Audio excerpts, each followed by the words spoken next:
네, 여러분 반갑습니다. 언택트 시대 생존 독서 30권 읽기 아카데미 4회차 2030 추계 전환으로 진행하겠습니다. 오늘 제가 줌으로 진행을 했는데요. 녹화 스위치를 안 눌러 놓는 바람에 어쩔 수 없이 지금 새로 녹화를 하고 있습니다. 이런 일도 있네요. 하지만 지금 오늘 수강을 못 하신 분들이 계셔서 그분들이 들으실 수 있도록 다시 녹화를 하고 있다는 거 말씀을 드립니다. 자, 오늘 네 번째 시간으로 2030 추계 변화라는 책입니다. 지난주가 우리가 이어령 선생님의 80년 생각이라는 책이었습니다. 그리고 다음 주가 총균세, 제레미 다이아몬드의 총균세라는 책을 가지고 진행을 하게 될 텐데요. 다음 주가 또 호모사피엔스 호모데우스 이 두 권의 책을 동시에 하도록 되어 있습니다. 그래서 지금 3주차부터 7주차까지가 거의 미래에 대한 거시적인 부분들을 좀 이렇게 짚어보는 그런 내용으로 책을 구성이 되어져 있다는 거 참고로 알아두시고 조금 관심 가지시면 굉장히 재밌는 내용들이 많이 소개되어질 수 있겠다라는 생각이 듭니다.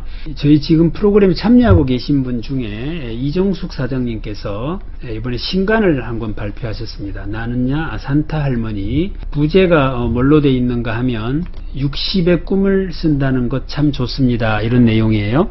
그렇죠. 보통 60이 되면 이제 꿈을 달성하시고 꿈에 대한 생각을 안 하시기가 쉬운데 또다시 새로운 꿈을 꾸는 모습으로 살아가시는 모습 여러분들 응원하시고 축하의 박수를 부탁드리겠습니다. 경사입니다. 좋은 일이죠. 자, 오늘 우리가 해야 될 책은 2030 추계전환. 부제가 새로운 부와 힘을 탄생시킬 8가지 거대한 물결이라는 부제가 달려져 있습니다. 제가 출판사에서는 이 책이 어떻게 하면 잘 팔릴까 를 고민하지 않겠습니까? 그래서 책 제목은 출판사의 의도가 많이 반영된다라고 봐야 되겠습니다. 추계 전환이라는 말이 굉장히 어때요? 굉장히 그 무게감 있는 단어죠. 패권 전쟁이라는 말도 쓰고요. 또는 권력 이동이라는 말도 쓰는데 다 핵심적인 내용은 축의 전환을 이야기하는 것들입니다. 근데 2030년도에 축이 어떻게 바뀔지에 대한 이야기다 이렇게 볼 수 있는데 출판사의 의도대로 책 제목이 정해졌다고 한다면 부제는 작가가 하고 싶은 이야기를 아마도 썼을 확률이 매우 높다 이렇게 우리가 볼 수 있을 것 같습니다. 새로운 부와 힘을 탄생시킬 8가지 거대한 물결이라는 내용이다.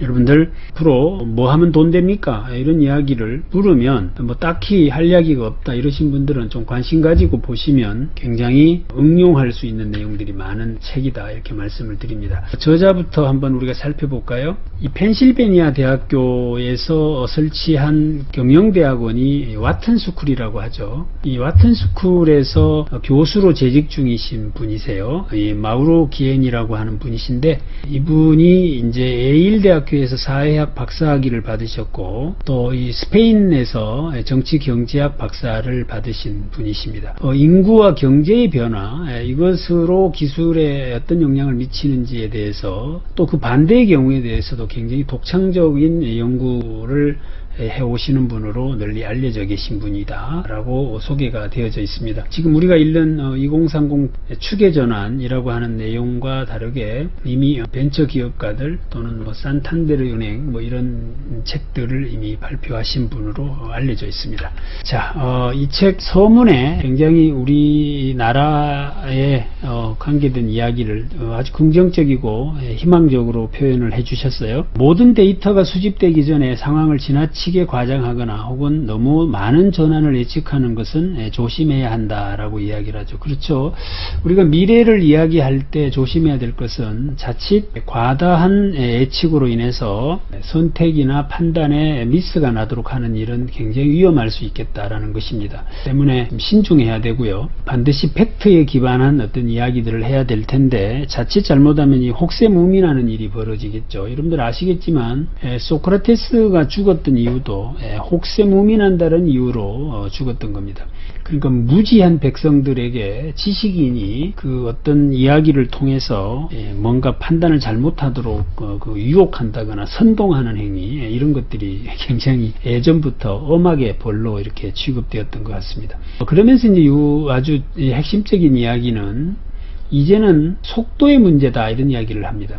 그러니까 지금 코로나19라고 하는 이 사태가 결국에 기존에 해왔던 일들을 굉장히 빨리 진행되게 해주는 역할을 할 것이다 라고 이야기를 해요. 그래서 이제는 방향의 문제가 아니라 속도의 문제다라는 이야기를 공유하고 있고, 이 내용은 코리아 트렌드 2021이라는 책에도 김난도 교수가 언급하고 있는 내용인데요. 아주 두드러진 키워드다 이런 생각을 요즘 하고 있습니다. 그렇죠. 방향이 결정되어 있지 않을 때는, 그럴 때는 사실은 방향이 중요하지만 이미 방향이 결정되어진 상황에서는 사실 속도가 중요하겠죠. 그래서 기존에 우리가 한 10년 정도를 어떻게 살아야 하느냐에 대한 방향성을 가지고 흔히 제대로라는 말을 썼죠. 제대로.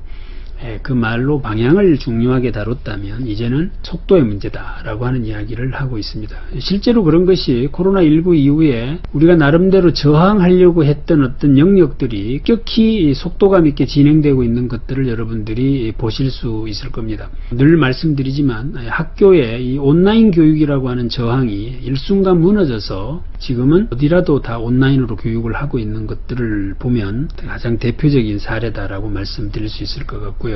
소비시장 자체가 오프라인에서 온라인으로 급격히 진행되고 있는 것 또한 마찬가지다라는 것을 볼 수 있겠습니다. 이런 좋은 이야기를 써놓고 있어요. 한국은 내가 이 책에서 이야기하는 큰 트렌드, 거기서 가장 큰 혜택을 볼 나라이다 이렇게 이야기를 하고 있습니다. 기분 좋은 이야기죠. 특히나 기분 좋은 이야기는 문화 강국, 그러나 삼성이나 현대로 대표되는 혁신과 창의의 중심지로 거듭날 것이다 이렇게 이야기를 하고 있습니다. 책의 마케팅을 고려한 서문이라 하더라도 그렇게 기분 나쁘지 않죠. 기분이 좋은 내용이다. 한국이라는 나라가 이제 역동적이고 경제권, 문화, 창의 중심이 될 것이다 라고 이야기하고 있고요. 한국은 여러 가지 면에서 중간 규모다 이렇게 인구도 중간이고요. 국토의 면적도 중간이고, 이러한 상황에서 한국은 협력 없이는 설 수가 없다라는 이야기를 해요. 그러니까 어떻게 협력을 이끌어내느냐라고 하는 능력이 굉장히 중요할 수 있겠다라는 이야기를 하고 있으면서 세 가지의 중요한 변화를 기회로 바꿀 수만 있다면 한국은 굉장히 발전할 것이다. 미래가 밝다 이렇게 이야기를 하고 있습니다. 그 첫 번째가 뭐냐면 노년층의 활용 문제죠. 그래서 노년층을 시간제 근로자로 생산성 있는 곳에 투입하는 것들에 대한 고민을 해야 되고, 그 다음에 환경 문제를 의식하는 소비자로 활용한다. 이 어떤 의미냐 하면 지금 현재 이 환경이라고 하는 문제에 대한 필요성을 느끼지만 거기에 대해서 실제로 액션으로 옮겨가기에는 현재 우리의 여력이 그렇게 녹록치 않습니다. 그래서 이 시니어 노인들을 그런 쪽에 활용을 한다면 얼마든지 환경 문제를 굉장히 경쟁력 있는 분야로 키워낼 수 있다라는 이야기는 오랫동안 지적이 되어 왔던 이야기예요. 그래서 그렇게로 한번 해보자라는 이야기고, 그 다음에 나오는 이야기가 고등교육을 받은 사람, 특히 여성의 창의력을 적극적으로 활용하려고 하자라는 이야기고, 우먼 파워는 아무래도 여성분들이 훨씬 더 도덕적이고 훨씬 더 안정적이고 훨씬 더 협조적이죠. 지금 우리 사회가 겪고 있는 갈등 문제를 어떤 방법으로 해결하는 것보다는 그 갈등을 다루는 주체를 바꿔보는 것이 어떻겠느냐라는 이야기가 설득력을 얻고 있는 거죠. 그래서 그런 문제들을 여성이 다루게 하자라는 이야기를 하는 것 같습니다. 그 다음에 이민 문제, 이민을 이제 수용해야 된다라는 이야기를 합니다. 그래서 세계화, 국제무역, 이민을 받아들이는 동시에 그 과정에서 뒤떨어지는 사람이 없도록 하자라는 이야기를 하고 있죠. 우리가 지금 갖고 있는 이 생산 가능 인구의 감소, 저출산에 따른 이 문제를 과연 어떻게 해결해 갈 것이냐. 농담처럼 하는 이야기지만 지금부터 우리가 마음먹고 아이를 하나씩 놓기로 하자고요. 놓기로 한다고 마음을 먹는다 하더라도 그 아이가 경제활동을 할 때까지는 또 15년이라는 세월이 필요한 거니까 방법 없이 15년은 우리가 인구 절벽에 놓여질 수밖에 없는 그런 상황이다 라고 본다면 이민 문제, 이것을 우리가 어떻게 받아들이냐가 중요하고, 또 한 가지는 가장 좋기는 통일이 돼버리면 가장 좋겠다. 그죠? 북한의 잉여 노동력을 우리가 활용할 수 있다면 그 문제를 단기간에 극복할 수도 있다라는 것도 우리가 참고해 보면 좋겠다. 자, 이 책을 가장 정리를 좀 하고 가보자고요. 이 책이 어떤 내용으로 구성되어져 있는지를 정리를 좀 하고 넘어가면 훨씬 더 좋겠다는 생각이 들어서요. 이 책은 크게 보면 세 파트로 구분이 됩니다. 세 파트로. 첫째는 공통점은 트렌드예요. 앞으로 어떻게 된다라는 미래에 대한 이야기인데, 첫 번째 트렌드가 뭐냐면 인구 통계학적 관점에서의 트렌드를 이야기합니다. 그러니까 인구가 급격히 증가되는 지역이 있고 급격히 감소하는 지역이 있는데, 인구가 급격히 증가되어지는 지역이 아프리카다. 그 아프리카의 인구 증가가 결국 아프리카의 시대가 올 것이다라는 이야기를 큰 트렌드로 한번 말을 하고 있고요. 두 번째는 경제적 관점에서의 경제의 주체나 주축이 어디로 바뀌느냐에 대한 이야기를 네 가지 관점으로 합니다. 첫째는 뭐냐면 실버 세대에 대한 이야기를 하죠.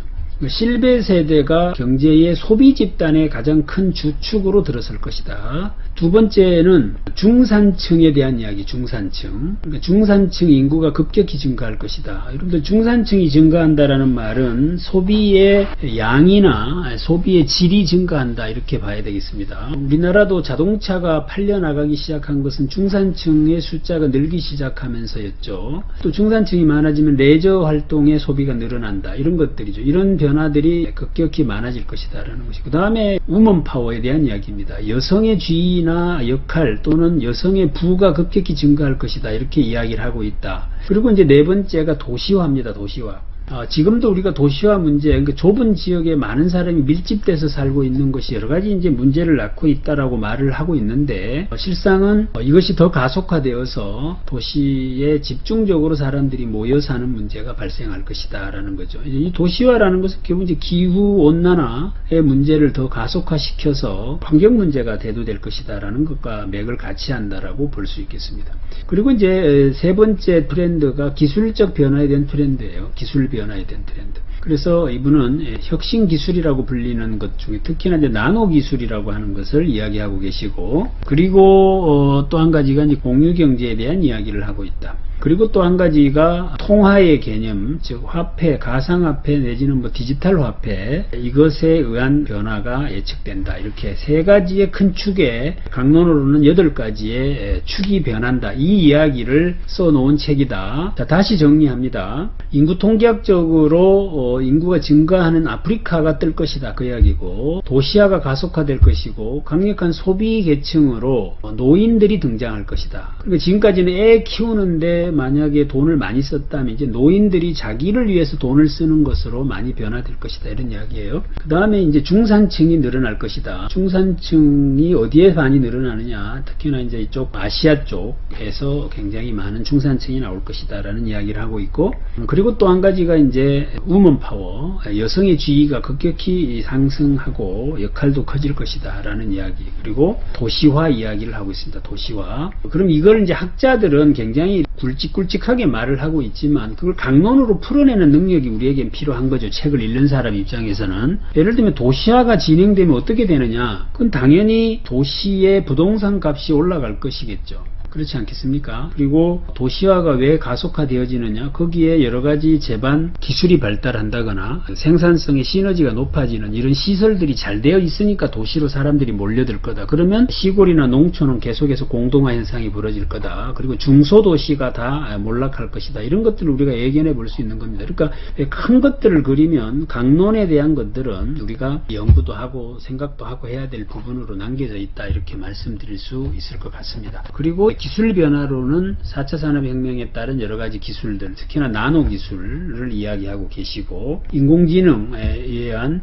싱귤레이터, 특이점에 대한 문제, 이런 것들도 현실화될 것이다. 그리고 또 한 가지가 이제 공유 경제, 이제 소유에서 공유의 개념으로 넘어갈 것이다라는 것이죠. 그래서 뭐 에어비앤비라든가 또는 뭐 우버라든가 또는 뭐 공간을 공유하는 개념이 공유 오피스텔만 해도 많이 생겼죠. 이런 개념들이 굉장히 큰 변화로 다가설 것이다 라고 이야기를 하고 있고, 그리고 또 한 가지는 통화량. 제가 반복해서 말씀드리는 것은 이걸 우리가 스트럭처로 머릿속에 개념화 해놓고 이 책을 읽으면 크게 어렵지 않은 책이에요. 그런데 구조화 해놓지 않고 읽으면 굉장히 방대한 지식이 담겨져 있는 책에서 힘들어진다. 그 이야기를 드리는 겁니다. 자, 이 개념을 가지고 같이 한번 살펴보도록 하겠습니다. 다음 산업이 예상되는 것, 산업혁명이 예상되는 곳은 사하라 사막 이남 지역이다. 이렇게 이야기를 합니다.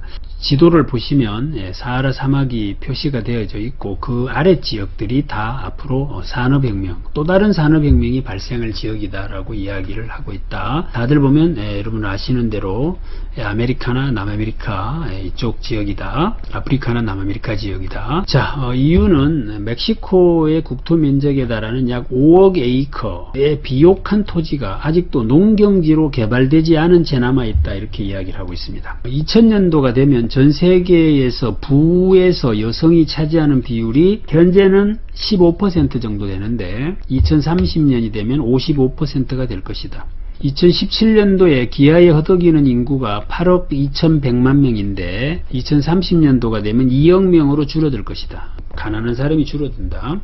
비만 인구는 현재 6억 5천만 명 정도 되는데 2030년이 되면 약 11억 명으로 오히려 늘어날 것이다. 그런데 미국인은 전체 미국인의 50%가 아마 비만이 될 것이다, 이렇게 이야기를 하고 있습니다. 그러니까 이런 것들을 우리가 이렇게 상상을 하시면서 그러면 어떻게 되겠구나, 이런 것들을 예측해 보시면 재미가 있겠죠. 2030년 전 세계 도시의 토지 점유 비율이 1.1%, 그런데 거기에 살고 있는 사람들은 60%, 그러니까 전 세계 땅의 1.1%에 60%가 모여서 하는 일이 벌어질 것이다. 이제 그네들이 탄소를 배출한다거나 이렇게 하는 것이, 에너지를 쓴다거나 이런 게 거의 80% 이상을 그네들이 쓰는 일이 벌어질 것이고, 배수면 상승에 노출된 도시 인구 비율이 80%다. 아시겠지만 도시라는 것은 해안가를 중심으로 발달하게 되어 있습니다. 때문에 거기에 살고 있는 사람이 많으니까 그네들이 해수면 상승에 노출될 확률 또한 높아지겠다라는 것이죠. 여러분들 지금 화면으로 보시는 내용이 투발루라고 하는 나라가 해수면이 상승하면서 저렇게 없어져 버리는 저런 현상들은 요즘 지구온난화 문제가 아주 심각하게 이야기되고 있는 대표적인 사례로 말씀을 하고 있죠. 지금 최대 규모의 중산층 소비시장이 지금은 미국과 서유럽이에요. 근데 2030년에는 최대 규모의 중산층 소비시장이 중국이 될 것이다. 그러면서 신흥경제국의 중산층 진입 인구가 10억 명을 넘어갈 것이다. 그러니까 우리 동남아 쪽에도 이런 나라들이 많죠. 그래서 그런 나라들이 다 이제 먹고 살만해져서 그네들이 중산층에 버금가는 그런 소비를 할 것이다 라고 이야기를 하고 있다. 현재 미국의 중산층 인구가 2억 2300만 명인데 2030년도가 되면 미국의 중산층 인구는 2억 900만 명으로 오히려 감소할 것이다. 즉 중산층이 붕괴되어져 간다라는 것도 예로 이야기를 하고 있다. 이 책은 들어가는 걸 서문에서 아주 재밌는 시뮬레이션을 통해서 진행이 됩니다.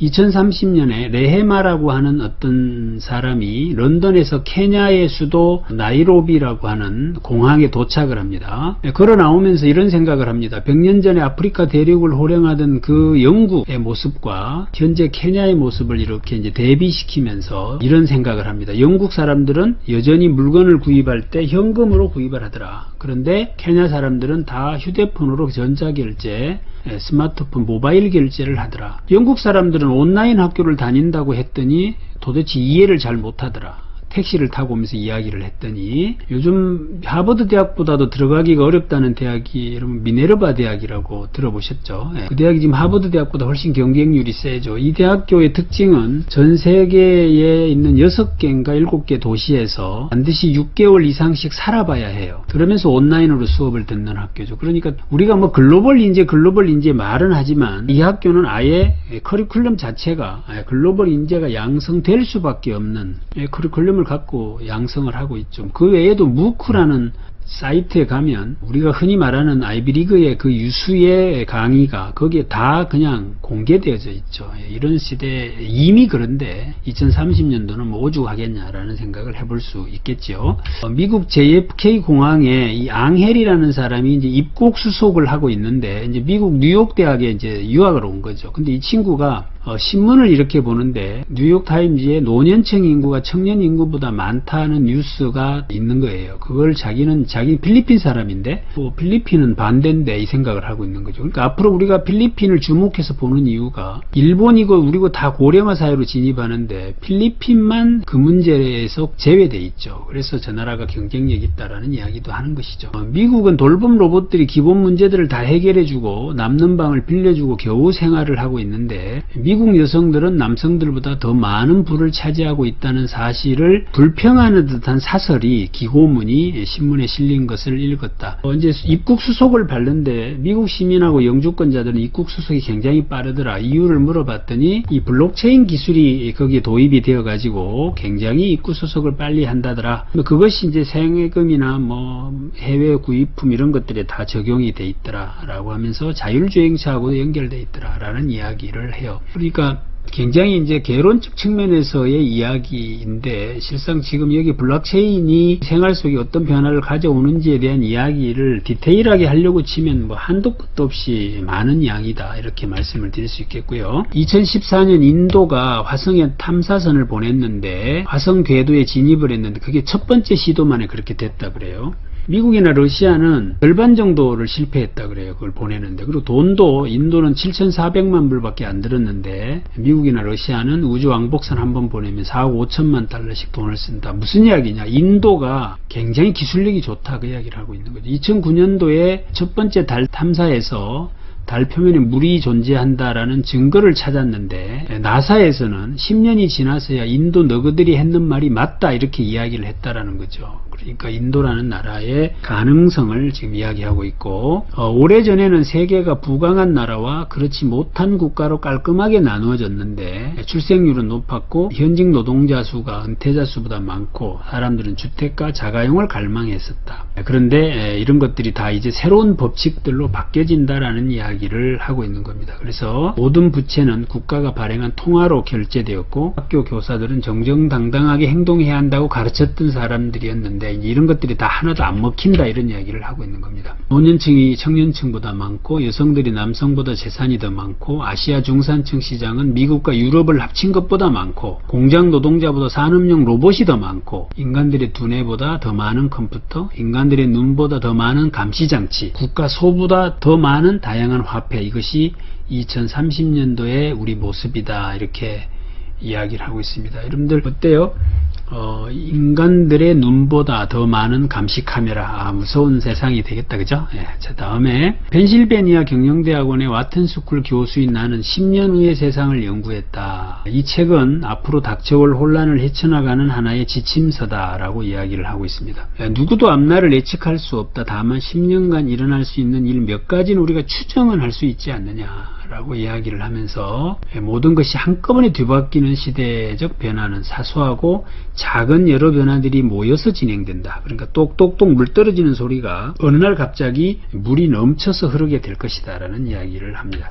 2030년 사하라 사막 이남 지역이 세계에서 인구 밀도가 가장 높은 지역이 될 것이다. 아프리카의 케냐나 나이지리아 같은 나라의 출생률은 여전히 많은 아이들이 태어나고 기대 수명은 놀라울 정도로 늘고 있다. 그렇죠. 출산율이 높았지만 그동안 유아 사망률이나 또 수명이 짧아서 인구가 늘지 않고 있었다면 이제는 반대다. 유아 사망률도 떨어지고 많이 놓고 거기다가 기대 수명도 늘고 있다 때문에 인구가 는다 이런 이야기고요. 두는 도시 지역에 집중될 것이다 라고 하면서 지금 도시 지역의 인구는 일주일에 평균 150만 명씩 늘고 있다고 그래요. 도시지역 전체 면적은 1%에 불과하지만 55%가 거주하면서 지금 현재는 55%인데 2030년 60%가 거주할 것이다 이런 이야기를 써놓고 있습니다. 각 세대는 소유하기보다는 공유하려고 한다라는 이야기를 하면서요. 새로운 기술로 과거의 습관이나 생활 방식 등을 파괴하며 가정이나 개인 생활용품에 이르는 모든 분야에서 새로운 발상을 이끌어내고 있다. 화폐 출현 이야기 나와져 있고요.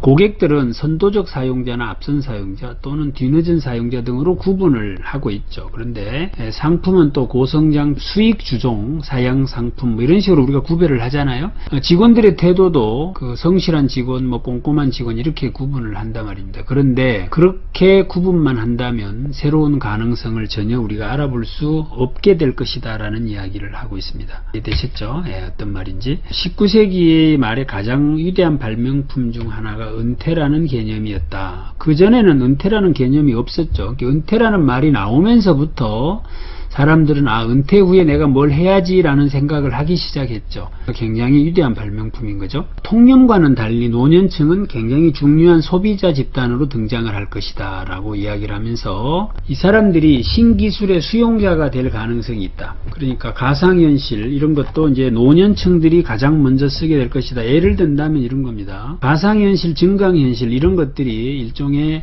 섹스라고 하는 것하고 결합이 되죠. 사실 우리 사회에서 섹스리스 상태에 계신 가장 주된 계층이 바로 노인 세대들입니다.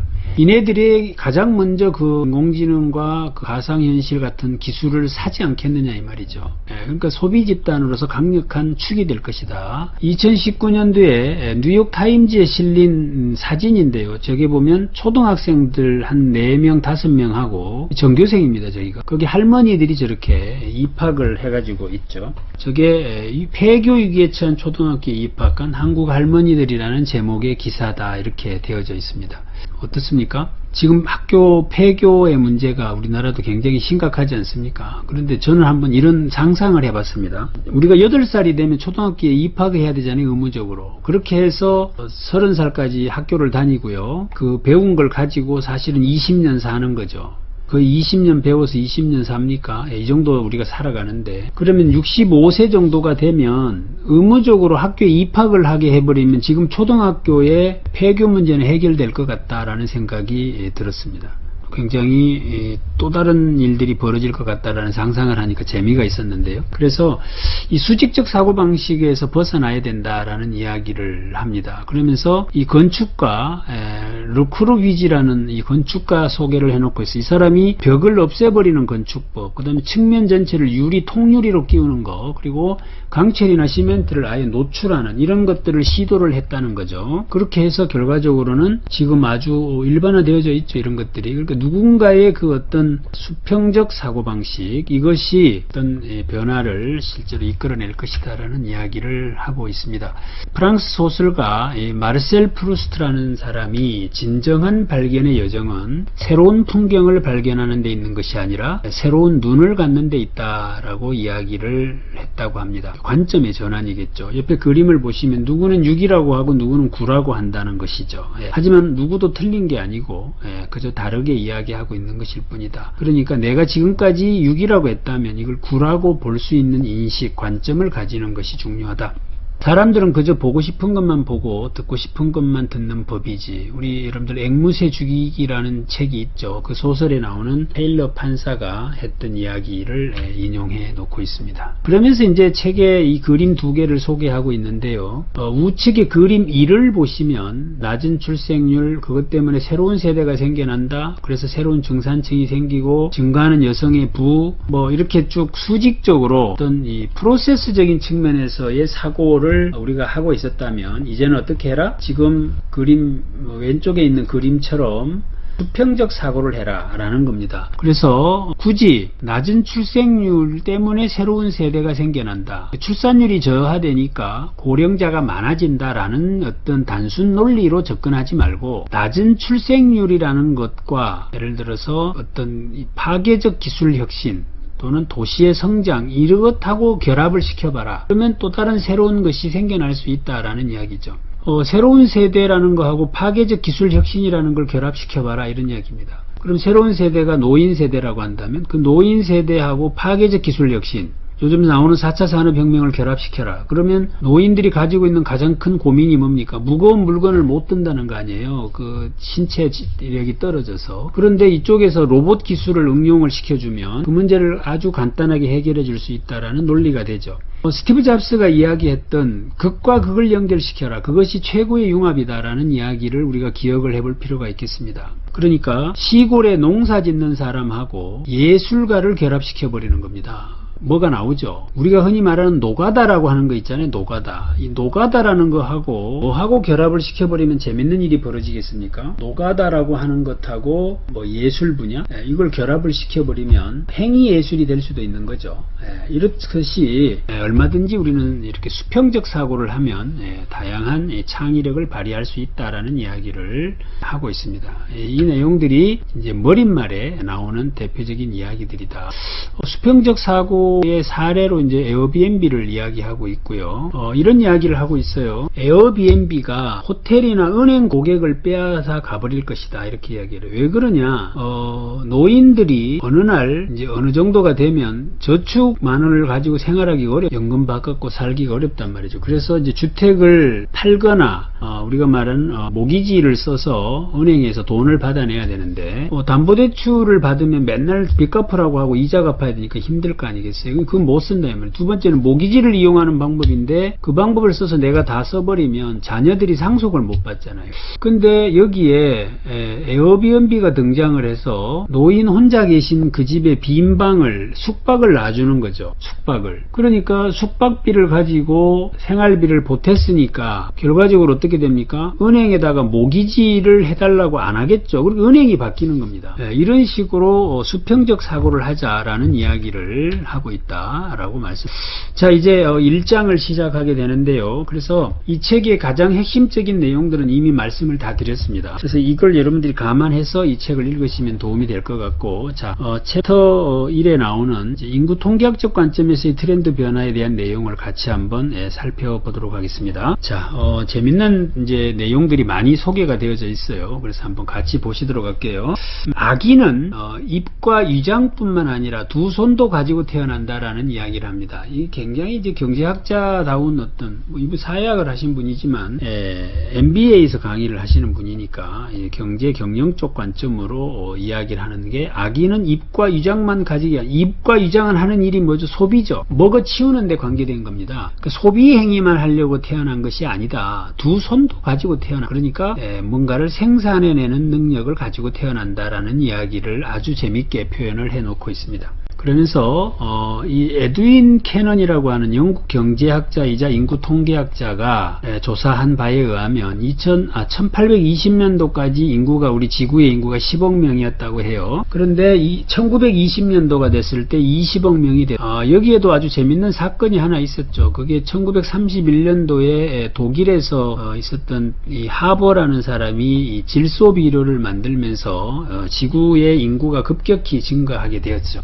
1960년대엔 30억, 2000년대 60억, 2010년엔 70억으로 인구가 증가했다라고 이야기를 하면서, 이 스탠퍼드 대학교의 이 폴 에럴리라고 하는 분이 인구발이라고 하는 책에서 억제할 것인가 멸망할 것인가라는 이야기를 했다. 그러니까 그 당시 시점으로 보면 인구 증가는 곧 지구의 멸망이었다, 이런 이야기입니다. 그런데 정작 2030년도 지금 와서 보니 지구는 오히려 출산율 때문에 고민하고 있다라는 이야기를 하고 있는 겁니다. 그러면서 이 동아시아나 또는 동아시아 우리죠. 우리나라나 유럽, 미국 이런 데는 지금 출생률이 급격히 떨어지고 있는데, 아프리카나 중동, 또 남아시아 이런 지역은 지금 출산율이 굉장히 높아서 인구가 계속해서 증가하고 있다라는 이야기를 해두고 있습니다. 자, 여성과 아기들이 좌우하는 세상으로 이제 변해지고 있다라는 이야기를 하는데, 왜 세계적으로 이런 출산율이 떨어지고 있을까에 대한 이야기를 하고 있는데, 그것은 여성의 교육 수준이 높아지면서 이 사람들이 이제 경제 활동을 하기 시작했다라는 이야기를 해요. 이제 그것 때문에 이제 핵가족화 되어졌고, 이로 인해서 출산율이 떨어지고 있다라는 것이고,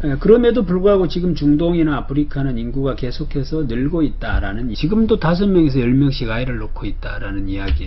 지금 그래프를 한번 보시게 되면 교육 수준과 합계 출산율에 대한 이야기 내용 그래프인데요. 보시게 되면 무학인 사람들이 근본 출산율이 높죠. 이 나제르 같은 나라는 무학은 7.8명을 놓고 고졸은 4.6명을 놓습니다. 거의 더블 스코어 차이. 교육열이 근본 출산율을 떨어뜨리고 있다라는 이야기를 하고 있고, 교육률이 높아지면서 경제 활동을 하게 되면서 성관계에 대해서 굉장히 무관심해진다라고 하는데요. 이 멜더스의 함정이라는 것이 멜서스의 함정. 이 멜서스는 주체할 수 없는 성욕이 인간이야말로 인간의 가장 위험한 적이다라고. 인간들이 주체할 수 없는 성욕, 이것이 이제 지구를 멸망시킬 거다, 이렇게 봐. 옆에 그래프를 보시게 되면 리소스죠. 자원은 일정한데, 이때 리소스라고 하면 이제 대표적으로 식량을 이야기할 수 있겠습니다. 이것은 산술급수적으로 증가. 그런데 인구는 기하급수적으로 증가한다라고 해서 이 미스매치 때문에 인류는 멸망할 것이다. 때문에 조산을 시키든 사산을 시키든 어떤 수단으로든 어떻게 해야 된다? 사람들의 숫자를 줄여나가야 한다라는 이 주장을 해서 굉장히 굉장히 지금 비판을 받고 있는 사람이 바로 이 멜서스, 여러분들이 알고 있는 인구론이 대표적인 이 멜서스라는 사람이었는데, 이제 이 저자는 이런 말을 하는 겁니다. 그 사람이 뭔가를 잘 몰랐다 이렇게 이야기해요. 뭘 잘 몰랐느냐라고 하면서 이런 이야기를 하죠. 이렇게 과학기술이 이렇게 발전되어서 생산성을 높여낸다거나 또는 그것이 결국 성욕을 감퇴시킨다는 사실을 몰랐다라는 이야기를 지적하고 있습니다. 굉장히 재밌는 실험을 하나 했는 내용이 책에 소개되어지고 있는데요. 이 동아프리카에 이 산지바르라고 하는 섬이 있다고 해요. 이 섬에 정전 사태가 벌어졌는데 한 달 정도 전기가 안 들어오는. 그런데 그 중에 일부 집은 발전기가 있어서 전기를 자체 생산할 수 있어요. 그런데 어떤 집들은 이제 발전기가 없으니까 뭐 우리 옛날식으로 뭐 촛불 켜고 호롱불 켜고 살았겠죠. 여기를 나중에 조사를 해봤답니다. 9개월이 지난 후에 했더니 발전기가 없이 촛불 켜고 호롱불 켜고 살았던 집에서 출산율이 20%가 증가. 그래서 이런 이야기죠. 우리나라 지금 출산율이 떨어져서 굉장히 고민인데 뭐 돈 몇 푼 준다고 아이를 놓고 이런 게 아니고 전기불을 꺼버리면 된다. 그죠? 11시, 10시 이후에는 전기를 끊어버리면 출산율이 급격히 높아지지 않겠느냐라고 하는 것을 우리가 생각해 볼 수 있는 재밌는 실험이 있어요. 자, 다음에 돈의 힘이 세상을 움직인다라는 이야기를 해요. 그러면서 이런 이야기죠. 자녀를 갖지 않는 이유를 물어봤더니 5가지 중에 4가지가 돈과 관계가 돼 있더랍니다. 그러니까 양이 확보되어지고 나면 사람들은 질에 초점을 맞추게 돼 있죠. 그래서 수입이 늘면 아이를 더 놓으려고 하지 않는다. 오히려 있는 아이에게 질을 높여주려고 애를 쓴다라는 이야기를, 우리는 아이들이 불평등이 심해지는 환경 안에서 경쟁할 수 있도록 더 많이 투자해서 최선의 기회를 제공하고, 다들 그렇죠. 요즘 집집마다 하나 둘 키우니까 그 아이에게 엄청난 비용을 기꺼이 투입하고 있는 것들이 이제 이 사례가 되겠고요. 정부는 임신과 출산에 영향을 미칠 수 있을까라는 아주 재밌는 실험을 한 것이 있어요. 싱가포르에서 출산율이 자꾸 떨어진 발리섬에다가 젊은 부부들을 휴가를 무료로 보내주는 이런 실험을 했답니다. 정책을 편 거죠. 근데 결국 실패를 했는데, 이유가 뭐냐면 휴가를 보내줬지만 9개월 만에 그만뒀어요. 왜냐? 전혀 출산에 영향을 안 미치더라. 뭐 이런 이야기죠. 휴가 보내줬으면 이제 그 공무원이 전화를 했을 거 아닙니까? 휴가 갔다 오고 난 뒤에 한 이제 3개월이나 지나서 혹시 뭐 임신 소식 있습니까? 이렇게 물어봤겠죠. 그러니까 전혀 뭐 거기에 영향이 없었다는 겁니다. 그래서 영향을 미치지 않더라라는 이야기를 하면, 중국이라는 나라가 출산 제한 정책을 폈죠. 인구가 급격히 늘어나니까. 그런데 지금 중국의 출산율이 1.3 정도 된다고 하는데요. 출산율 제한 정책 때문에 인구가 줄었다고 보기는 어렵고, 그것은 결국 여성의 지위 향상에 따른 경제 활동의 증가가 그렇게 된 것이지 출산을 하지 말라고 했기 때문에 출산을 안 한 것이라고 보기는 어렵다라는 이야기를 설득력 있게 주장하는데, 해필 거기에다가 우리나라를 예를 들고 있습니다. 그럼 우리나라는 출산 제한 정책을 편 적이 있느냐? 없죠. 물론 한때 2명 낳자 이야기를 했지만 출산을 제한하거나 이렇게 하지 않고 있음에도 지금 출산율은 0.96, 0.97, 1%가 안 되는 이런 상황인 것을 보면 정부 정책이 출산율에 영향을 미친다고 어렵다라는 이야기를 하고 있고, 그러면서 아주 결정적인 이야기를 합니다. 뭐라고 하는가 하면 경제 발전이 최고의 피임약이다, 이렇게 이야기를 하고 있다라는. 자, 중국의 한전야 정책이 최고 수혜는 미국이 받다, 이렇게 이야기해요. 왜 이게 무슨 이야기냐면 이런 거죠. 중국에 아이를 하나밖에 못 놓게 하니까 당연히 아들만 놓으려고 합니다. 남아 선호 사상 때문에. 그런데 아들 숫자가 급격히 많아지니까 아들이 장가가기 어려운 거죠. 결혼하기가. 그러니까 조건을 좋게 만들려고 아이가 태어나면서부터 적금을 막 들어주는 겁니다. 애 이름을. 그러니까 그 돈이 은행에 쌓여 있을 텐데 그 돈이 미국에 투자가 돼. 때문에 미국은 그 돈을 가져다가 아주 고정금리가 낮아지면서 저금리의 금융상품을 사용할 수 있었고, 그 돈으로 어떻게 되죠? 경제도 부흥했다. 이런 이야기를 합니다. 그래서 중국의 저출산의 혜택은 미국이 받다, 이런 이야기를 해놓고 있습니다. 굉장히 재밌는 내용이다라는 생각이 들었어요. 그래서 또 재밌는 이야기 하나가, 러시아는 이 남성이 일찍 죽는다 그러면 술도 많이 먹고 이렇게 하니까 그렇겠죠. 근데 그래서 남자가 태부족이랍니다. 그래서 러시아에서 일부 다처제를 일부 선호하는 경향도 있다. 그래서 아예 없는 없는 것보다 반쪽이라도 있는 게 낫다, 뭐 이런 이야기를 한다. 자, 아프리카의 베이비붐이라고 해서 사하라 사막 이남이 현재 13억 정도가 살고 있는데 2038년이 되면 20억 명이 될 것이고 2061년이 되면 30억 명에 가까울 것이다, 이렇게 이야기를 하고 있습니다. 그러면 이제 이런 이야기를 반론을 펼 수 있겠죠. 어떤 반론이냐 하면 이런 반론을 펼 수 있지 않겠습니까?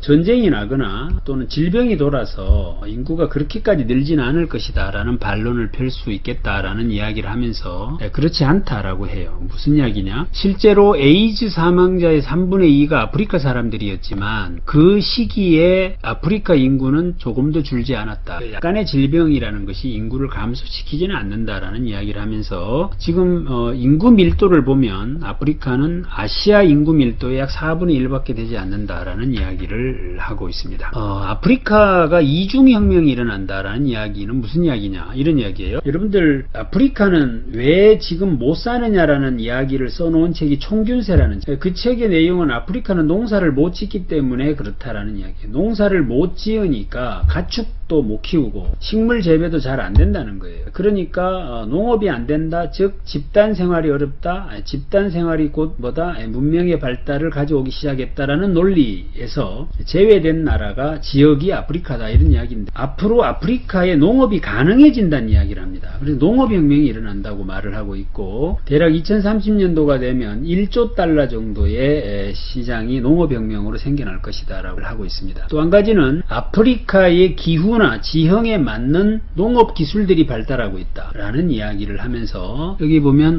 대표적인 사례로 이 카사바라라고 하는 작물, 이것은 한번 심어 놓으면 18개월 동안 언제든지 수확이 가능하고 현재도 3억 명 이상의 주식으로 쓰여지고 있다라는 이야기를 해요. 그래서 일단은 농업혁명이 일어날 것이다 라는 것이고, 두 번째는 모바일 혁명이 일어난다라는 이야기를 합니다. 현재도 케냐 인구의 4분의 3이 모바일로 결제가 가능한 상황에 놓여져 있다라고 이야기를 하고 있습니다. 어떻습니까? 그러니까 당연히 혁신적 기술과 농업이라고 하는 두 가지 혁명이 동시에 일어나니까 앞으로 인구도 많은 데다가 거기가 축이 그쪽으로 넘어갈 것이다 라는 이야기의 근거를 제시하고 있는 것이다. 다음에 이제 이민에 대한 이야기를 적어 놓고 있는데요. 이민에 대한 이야기도 굉장히 우리가 한번 주의 깊게 들여다봐야 될 내용입니다. 우리한테는 이민자들에 대한 인지적 편향이 있다라는 이야기를 하는데요. 왠지 이민자는 우리 일자리를 뺏어갈 것 같고 가난하게 들어와서 우리의 복지비를 이렇게 나눠 먹는 이런 부분에서의 부정적 생각을 우리가 좀 하는 경향이 있죠. 특히 미국 같은 경우는 그게 심해서 지난 그 트럼프 대통령 같은 경우는 극도로 그걸 여러 가지 제안을 하고 하는 일들이 있었어요. 근데 거기에 대해서 이 할리먼의 보고서를 들여다보면 이민자 대부분은 지역 주민과 일자리를 가지고 경쟁하지 않는다. 왜냐? 기술이 아예 없는 사람들이 들어오거나 아니면 대단히 전문적 기술을 갖추고 있는 사람들이 오기 때문에 그렇다는 얘기. 우리나라도 그렇죠. 우리나라도 지금 들어와서 일하시는 이 외국인 근로자들은 거의 기술이 없거나 이런 사람들이 들어오고요. 그렇죠. 기술력이 있는 사람들은 뭐 아직까지 우리나라에는 잘 안 오죠. 미국 가기도 바쁜데 우리나라 오겠습니까? 자, 와튼스쿨의 이 브리타 글레넌 고수는 이런 말을 했다고 해요. 과학자와 전문 기술자에 대한 입국 비자 제한은 미국 내 일자리를 줄어들게 한다라고 이야기를 하면서 만약에 제한을 하게 되면 중국이나 인도, 캐나다가 더 덕을 볼 거다라고 해요. 고등학교 중퇴자의 42%가 이민자라고 하는데 또 반면에 박사학위 소지자의 29%가 외국인 출신이라고 합니다. 그래서 정말로 이민자들이 지역 주민을 어렵게 한다면 수입이 줄어야 하는데 조사를 해봤더니 수입이 줄었는 것도 없더라라는 이야기를 하고, 이민자는 전체 인구의 78%가 경제활동을 하는데 국민 전체의 경제활동 인구는 58%밖에 안 되더라. 뭐 이게 당연한 이야기 아니겠습니까? 왜냐하면 뭐 이민을 오는데 놀라고 오지는 않을 테고요. 이민 오는 사람들이 대부분 일하려고 오니까 그 사람들이 경제활동을 많이 할 것이다. 그러면 그 나라의 생산성이 높아지시다라고 보는 것이고, 미국 같은 경우 유장 취업자가 대략 한 800만 명 정도 된다 그래요. 이 사람들이 내는 세금이 보험료가 1년에 약 130억 달러 정도 된다고 합니다. 그래서 지금 고갈되어가는 연기금의 유일한 수혈 루트가 바로 이민자들이니까 이민자들에 대해서 생각을 달리 해야 된다라고 하면서 그러면서 이민자들은 인내력도 굉장히 높더라라는 이야기도 하고 있습니다. 그러면서 우리는 괜히 이민자 이러면 왠지 피해를 볼 것 같다는 생각, 이것은 결국에 손실 회피 성향으로 우리가 설명할 수 있겠다라는 이야기를 하면서, 여러분 아시는 대로 이 데니얼 카너먼이라는 사람이 노벨 경제학상을 심리학과 교수인데 받은 사람이죠. 그래서 이 데니얼 카너먼이 이야기했던 사람은 손실을 회피하려고 하는 성향이 더 크게 작동한다. 그래서 지금 이게 프로스펙트 시얼이라고 하는 분데, 이득을 본다고 했을 때의 어떤 즐거움의 가치를 일로 본다면, 똑같이 일을 잃을 때 사람들은, 똑같이 일을 잃어버릴 때 사람들은 거기에 느끼는 가치는 2라고 생각한다. 그렇죠? 여기 똑같은 일인데 2라고 더 크게 본다. 그래서 사람들은 $10를 얻는 것보다는 $10를 잃지 않는 쪽을 택한다라는 이야기를 했죠. 우리도 이런 부분으로부터 좀 자유로워져야 된다라는 이야기고요. 그러면서 이민자가 일자리를 만든다라고 해서 아주 재밌는 데이터들이 많아요. 여러분들 통계값을 보면 조금 머리 아파할 수 있는데 머리 아파하지 마시고 한번 이렇게 관심을 우리가 한번 들여다보자고요. 특히나 우리가 이제 우리 사회의 갈등에 굉장히 중요한 축으로 등장하는 게 다문화입니다. 이것들의 인식을 우리가 개선해야 된다. 구글이나 인텔, 그리고 이베이, 페이스북, 테슬라, 이 창업주들이 다 뭐다? 이민자 출신들이죠. 그리고 유니콘 기업의 87개 중에, 유니콘 기업이라고 하면 자산 규모가 1조 원을 넘어가는 기업들, 그 기업들의 이제 미국에 87개가 있는데 그 중에 44개가 이민자 중에 23명은 미국에 유학 갔다가 창업한 사람들이.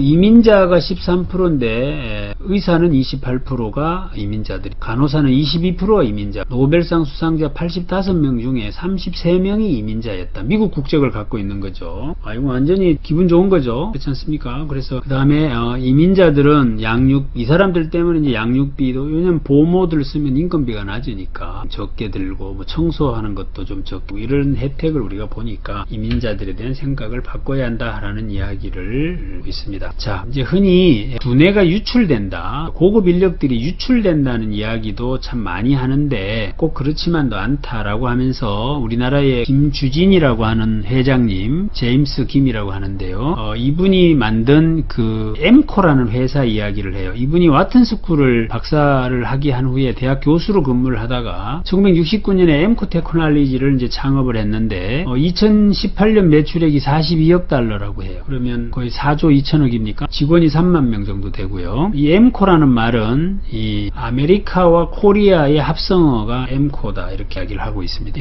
우리나라 송도에도 지금 제가 알기로 1조 원 정도를 투자해서 공장을 짓고 있는 것으로 제가 알고 있습니다. 그래서 이렇게 실컷 가르쳐 놨는데 이 사람들 가버릴 거다, 그렇지 않다, 남아서 이렇게 고용 창출도 하고 이렇게 한다를 예로 들어놓고 있어요. 캐나다가 아주 우수한 사례인데, 외국 졸업생 취업을 보장해 준다, 그래서 전문 인력을 유치하고 있고, 만약에 캐나다가 이민자를 제한하게 될 경우에 경제 성장률이 3분의 1로 감소할 것으로 예측된다는 보고서도 있다라는 이야기를 해놓고 있습니다. 자, 이제 제가 말씀드렸던 그 인구 통계학적 측면에서의 트렌드에 대한 이야기가 끝이 난 거예요. 어떻습니까? 너무 굉장히 많은 양이죠. 뒤에 내용은 조금 빨리 한번 진행을 해보도록 하겠습니다.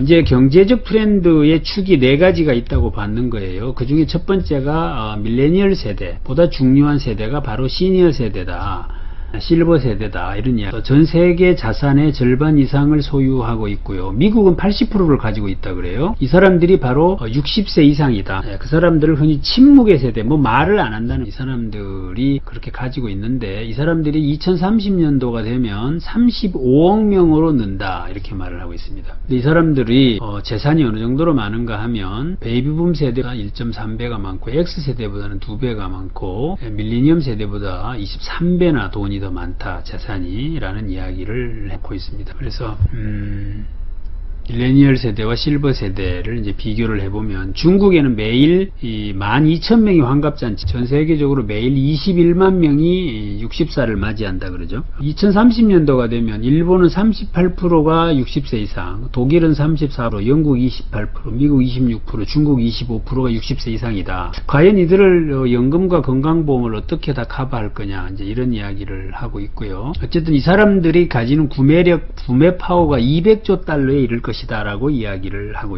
노년층은 기본적으로 상대하기가 쉽지 않다. 그렇죠. 여러분들 요즘 뭐 우리 어르신들도 뭐 어지간히 말해가지고는 이렇게 설득이 잘 되지 않지 않습니까? 이제 이런 특징들을 가진 이 강력한 소비 집단을 어떻게 우리가 접근하느냐에 따라서 기업의 흥망성쇠가 결정되어지고 달라질 수 있다라는 이야기를 하고 있는 것입니다. 그래서 예를 든다면 이런 이야기를 하고 있어요. 나이가 많으신 분에게 이 제품을 뭐 오래오래 쓸 수 있습니다. 이런 이야기 해봐야 안 팔린다는 거죠. 이 사람들에게는 뭐라고 해야 팔리는가 하면 뭐 잠깐 쓰다가 뭐 쓰기 싫으면 반납하셔도 됩니다. 이렇게 해야 팔린다 이거죠. 그러니까 이 강력한 소비 집단에게 어떻게 접근할지를 당신들이 고민해봐라 이런 이야기를 합니다. 당연히 그렇겠다는 생각이 들고요. 여기에 대한 다양한 이제 시도나 방법들이 이제 나오겠다라는 것을 볼 수 있겠습니다. 그래서 참고 한번 해보시면 좋을 만한 게 60대는 재정적 안정이나 육체적 건강 이런 데 관심이 많다고 해요. 그런데 70대를 넘어가면 이 독립성과 자율성, 이동성, 연결성 이런 데 훨씬 더 관심이 많다고 하고 이게 뭐 캐나다 영화인지 어디 영화인지 제가 뭘 안 해놨는데 산딸기라는 영화가 야한 생각하지 마시고요. 우리나라에서 한동안 산딸기 시리즈 야하게 나왔던 거 말고 78세 의사가 학위 받으려고 여행을 떠나는 모습을 그리고 있는 영화라고 합니다. 이 노년층을 위한 운동시설은 절대 부족이다. 청년들을 위한 이런 헬스 시설은 많잖아요. 그럴 때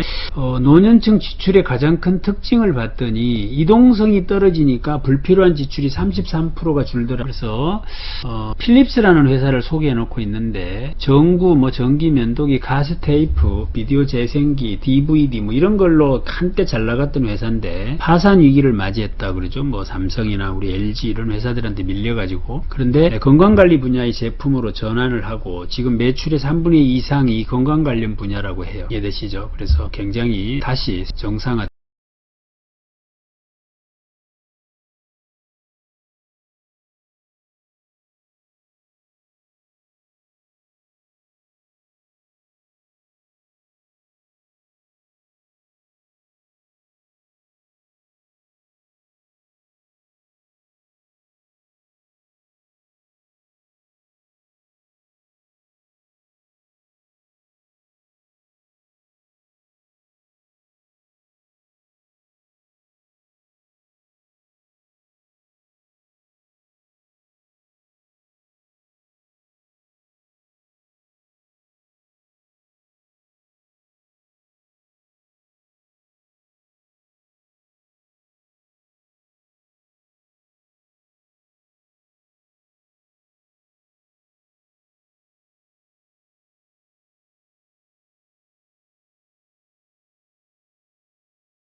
이직률은 370%에서 0%로 줄었다라는 이야기를 합니다. 이직률이 370%라는 이야기가 어떤 의미죠? 하루에 4번 그만둔다 이 말이죠. 하루에 이해되시죠? 그러니까 2시간 하고 그만두고 이런 그러니까 생각에는 월급을 더 주니까 회사가 망할 것 같지만, 자원이 한정된 자원을 그렇게 배분하면 나라가 회사가 망할 것 같지만, 그렇게 했더니 오히려 회사가 잘 됐다. 아마존닷컴도 마찬가지다.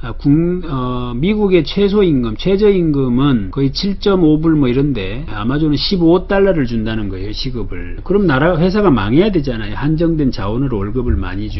그렇지만 그렇지 않고 오히려 아마존은 잘 나가고 있다. 그래서 등장하는 개념이 기본소득제다. 이런 이야기도 해놓고 있습니다. 자, 뭐 너무나 많은 이야기여서 여러분들이 아마 지금쯤 되면 이제 머리가 굉장히 복잡해질 거라는 생각이 들어요.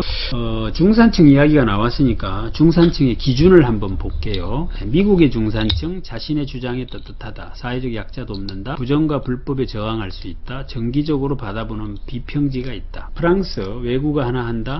스포츠가 있다. 악기 하나를 다룬다. 그리고 약자를 도우며 봉사활동을 한다. 한국의 중산층, 부채 없이 아파트 30평 이상을 소유하고 있다. 급여 500만 원 이상이다. 예금 잔고가 1억 원 이상이다. 해외여행을 1년에 한 번 정도 다닌다. 중산이라고 한다라는 이야기도, 이건 제가 그냥 자료조사를 해본 겁니다. 책에 나오는 이야기는 아니고요. 자, 그리고 더 강하고 부유한 여성들. 여성은 전체 세계의 부의 55%를 차지하게 될 것이다 라는 이야기를 써놓고 있습니다. 언제? 2030년도에. 그래서 여성들의 특성이 이제는 굉장히 부각되는 그런 시대로 바뀔 것이다 라고 이야기를 하면서, 우리 사회가 불편해하는 것은 바로 돈 많은 여성, 그리고 권력을 쥔 여성들을 불편해한다 라고 이야기하고 있어요. 근데 이제 그분들이 이제 권력을 가지고 그렇게 된다라는, 여성 기대 수명이 기존 7, 8년 정도는 길었는데 2018년도에는 6.8년으로 줄어들었다. 왜? 여성들이 일을 하기 시작하면서부터 수명이 줄고 있다라는 이야기도 하고 있고요.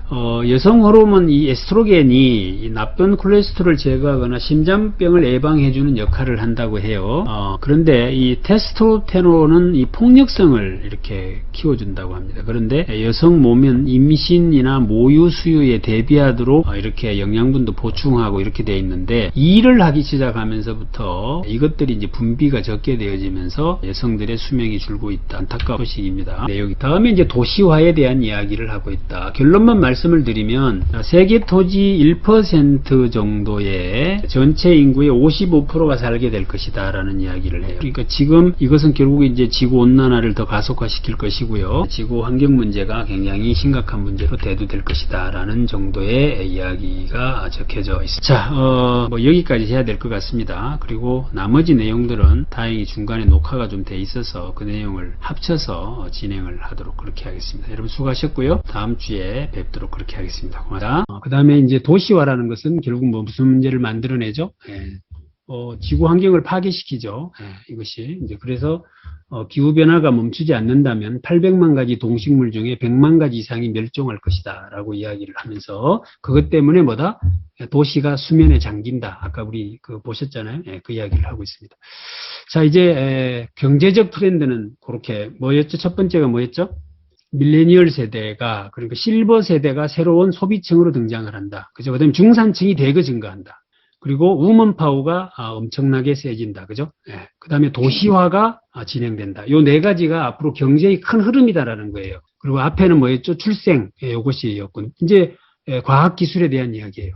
과학기술은 여러분들이 이제 우리하고 진행을 할 때 앞으로 4차 산업혁명에 대한 이야기는 다루는 책들이 많습니다. 우리가 언급하게 되는. 그래서 그때 조금 더 깊이 있게 하기로 하고, 기본적으로, 이 과학기술이 이제 그런 것들을 좀 더 촉진시켜 갈 것이다라는 이야기를 해놓고 있다. 이 조지 슌페트라는 사람은 어떤 말로 유명한 사람인가 하면 창조적 파괴라는 말로 유명해요. 여러분들 그냥 파괴 이러면 어떤 느낌이 드세요? 파괴, 공격적이고, 그죠? 전쟁 이런 것에 연상되죠. 그렇지 않습니까? 근데 파괴를 하지 않고 창조가 되는 게 없어요. 그래서 이제 어떻게 하면 이 파괴를 굉장히 느낌이 좋게 만들어낼 것이냐. 라는 것에서 이 사람이 앞에다가 창조라는 단어를 붙여버린 거죠. 그랬더니 창조적 파괴라는 말이 나왔는데 어때? 굉장히 괜찮죠? 당신이 파괴하는 것이 무엇인가를 없애는 행위가 아니라 창조하는 행위라는 느낌을 준 거예요. 사실 학자들은 이런 부분에서의 역할이 굉장히 중요하죠. 그래서 복잡한 것들을 간단 명료하게 메시지 하나를 주면서 흐름을 바꿔내는 부분에서 굉장히 역할을 하셨던 분이어서 기업가 정신이나 이런 쪽이 유명한 사람이죠. 특이점이 온다. 기술의 변화. 그래서 특이점은 인류의 지능과 인공지능의 지능이 같아지는 지점을 말해요. 이게 언제로 온다는 거죠? 2045년도에 온다고 돼 있죠. 그래서 2045년도가 되면 이제 인공지능이 인간을 추월하기 시작한다. 이런 기술들이 이제 각곳에 접목이 될 거다라는 이야기를 합니다.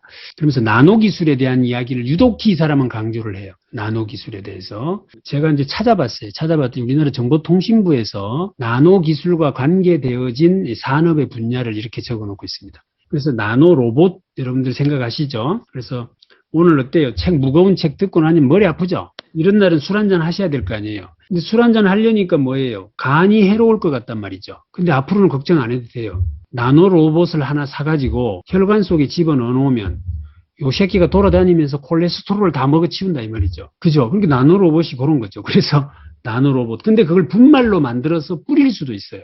이런 형태의 기술들이 앞으로 이제 일반화된다라는 이야기를 쭉 써놓고 계세요. 그 다음에 이제 공유경제 이야기. 아까 처음에 말씀드렸죠. 소유의 의미가 없어진다. 소유하려고 하지 않고 공유하려고 한다라는 이야기가 주목을 받는다. 저기 보면 숙박 공유는 나왔죠. 그 다음에 차량 공유 나왔죠. 주차장 공유 요즘에 아주 많이 합니다. 요즘에 주차장 공유. 그 다음에 뭐 있죠? 주방 공유. 지금 음식점에 그러니까 공유 오피스만 나온 게 아니고요. 공유 음식점도 나왔어요. 주방을 크게 하나 만들어 놓고 그 앞쪽에다가 이렇게 칸막이 만들어 가지고 식당이 10개씩 들어갑니다. 그리고 주방은 같이 쓰고 뭐 이런 형태의 다 공유 경제에서 나오는 것들이죠. 그 다음에 크라우드 펀딩, 십시일반 돈 이렇게 내 가지고 펀딩하는 거. 그 다음에 공간 공유 이런 것들이 앞으로 굉장히 유망해진다라는 이야기를 해놓고 있습니다. 연결의 힘에 대한 이야기를 굉장히 중요하게 다루고 있고요. 그 다음에 이제 화폐, 마지막 8장이 화폐예요. 화폐. 요새 뭐 굉장히 핫하죠. 나는 지금 이 디지털 화폐, 즉 가상화폐를 하나라도 가지고 있다 손 한번 들어보세요. 3분의 1 정도 계시네. 3분의 1 정도. 그래서 지금 뭐 가상화폐가 뭐 비트코인 같은 경우에 그죠 7천만 원 넘어갔다가 오늘 뭐 6,300만 원 갔다가 막 6,500만 원 다시 가고 막 난리가 아닙니다 지금.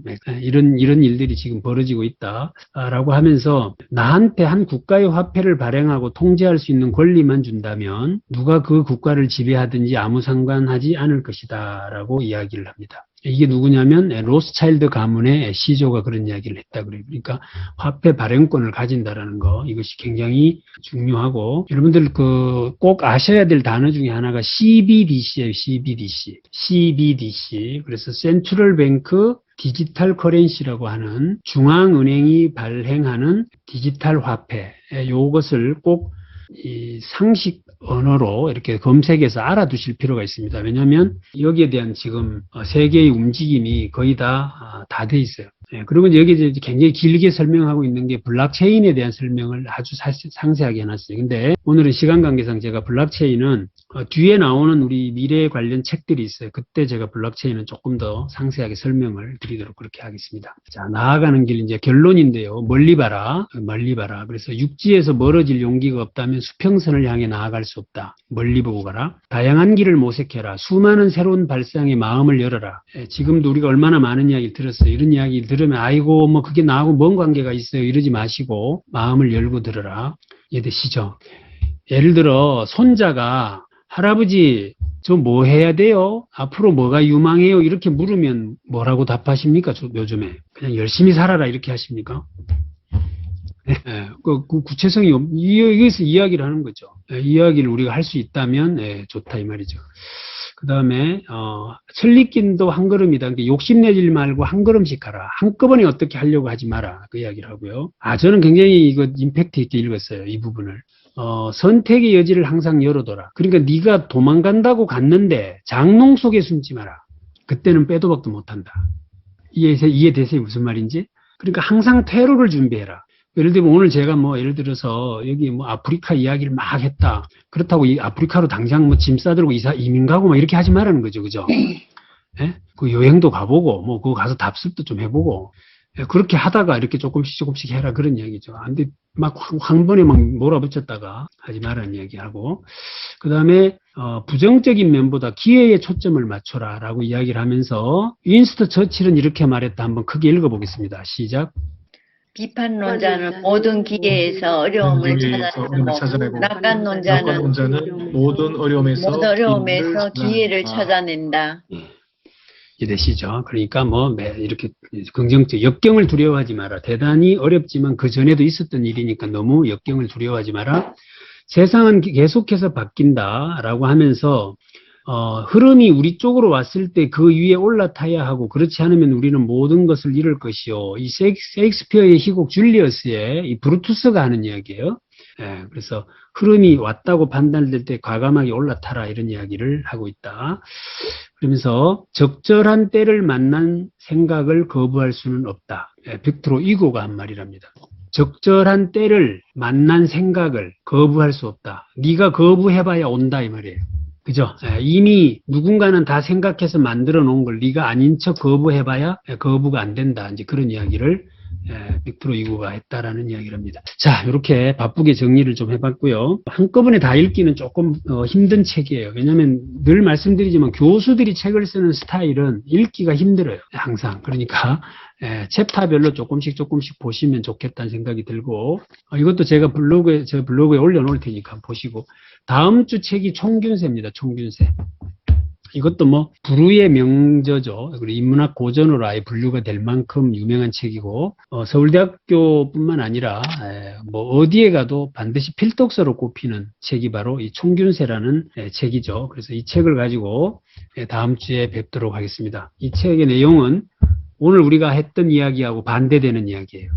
이 사람은 2030년도가 되면 아프리카의 시대가 될 거라고 말을 하는데 이 총균세에 나오는 이야기는 아프리카는 왜 지금까지 못 살았느냐를 써놓은 책이에요. 그래서 이 두 개를 다 알고 있으면 우리가 좀 균형 잡힌 사고를 할 수 있을 거라는 생각이 들고요.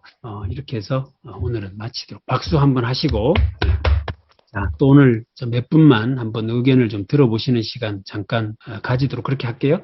저도 숨이 다 찹니다. 예. 자, 그래서 전체 정리를 아까 해드렸죠. 제가 트렌드 3개를 말했다. 트렌드 3개. 첫째는 뭐였죠? 인구 통계학적 트렌드. 아프리카가 이제 대박이 난다. 그 이야기고요. 그 다음에 경제학적 트렌드로 여성, 중산층, 도시화 그리고 노인 세대. 이 사람들이 돈이 많다.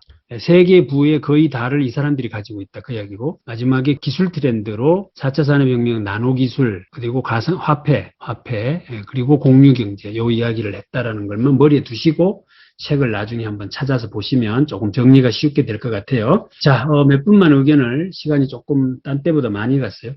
저분도 책 엄청나게 읽으시는 분인데 저분도 자기 서재에 있는 책을 저희에게 기증을 해주셔서 지금 어딘가에서 읽히고 있는 분이십니다. 그래서 우종현 선생님 한번 간단하게 인사 겸 소감 한번 들어보도록 하겠습니다. 예, 반갑습니다. 처음 뵙겠습니다. 우정현이라고 합니다. 박수 치시고. 감사합니다. 소감, 집에만 있어서 답답하고, 힘든 상황에 이렇게 또 책을 읽게끔 또 해주시는 또 최병철 교수님을 통해서, 또 새로운 또 안목을 갖출 수 있는 책을 이제 읽을 수 있는 기회가 또 생겼습니다.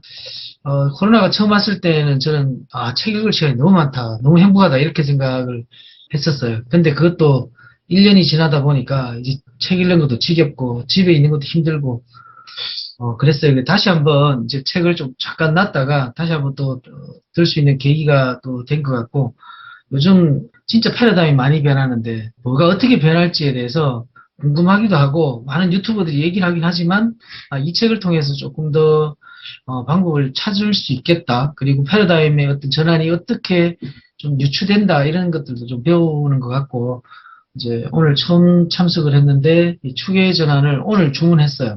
그래서 내일부터 이제 다시 한번 읽어보고, 또 제 삶에 있어서 또 좀 방향을 좀 설정이 아니라 그랬죠. 속도를 좀 내는 뭔가 방법을 좀 찾아보도록 하겠습니다. 만나서 반갑습니다. 네, 고맙습니다. 자, 또 우리 광주에서 참석하고 계신 분이 계세요. 네, 광주에서 김선옥 선생님, 한 말씀 부탁드릴게요. 네, 만나서 반갑습니다. 오늘 저도 자꾸 참석할 수 없는 상황에서 하다 보니까, 뵙지 못하고 소리만 듣고 그러다가 오늘은 참석을 했는데 굉장히 좋은 것 같아요. 그리고, 계속적으로 이제 코로나 시대에 이렇게 변화가 오기 때문에 변화되는 세상에 우리가 어떻게 살아남을 것인가 그것을 고민하고 있는 찰나에 여러 가지 책들이 많이 있는데 축의 변화의 책을 언뜻 이렇게 좀 이렇게 보기는 했는데 굉장히 책이 저희들이 보기엔 좀 딱딱한 것 같더라고요. 그런데 오늘 교수님께서 정도를 이렇게 딱 해주시니까 다시 읽을 때 새롭게 잘 이해가 될 것 같은 생각이 듭니다. 굉장히 그냥 책을 읽고 소감만 발표하는 이런 독서 모임을 했었는데 새롭게 책을 듣고 다시 책을 읽는다는 게 이렇게 굉장히 좋은 장점이구나 하는 생각을 했습니다. 감사합니다. 네, 박수 주시고요. 자, 혹시 한 말씀 이렇게 하실 분 계세요? 저 부산에서 지금 참석하고 계신 분도 계십니다. 그래서 김진호 선생님 한 말씀 부탁드리겠습니다. 네, 반갑습니다. 오늘 좋은 내용 많이 잘 들었습니다. 근데 또 조금 헷갈리는 게, 또 다음 주 청균세하고 내용이 상반된 내용이라고 그래서, 또 뭔가가 또 좀 많이 부족한데 좀 헷갈리지 않나. 지금 시대를 앞서가는 트렌드를 2030년도 트렌드를 이렇게 정리를 하면서 개념을 잡아간다고 했는데 또 총균세하고 또 다른 내용을 상반된 논리라고 하니까 좀 더 책을 좀 깊게 조금 더 봐야 되겠다. 뭐 그런 생각이 들었습니다. 짧게 말씀드리겠습니다. 그렇습니다. 네. 이렇게 이해하시면 돼요. 총균세에서는 아프리카는 농사가 안 된다. 그래서 결국 못 살게 되었다. 이 이야기인데 지금 이 책에서는 무슨 이야기를 하는가 하면 아프리카 시대가 올 거다. 이유는 농사가 가능해진다. 이야기를 하고 있어요.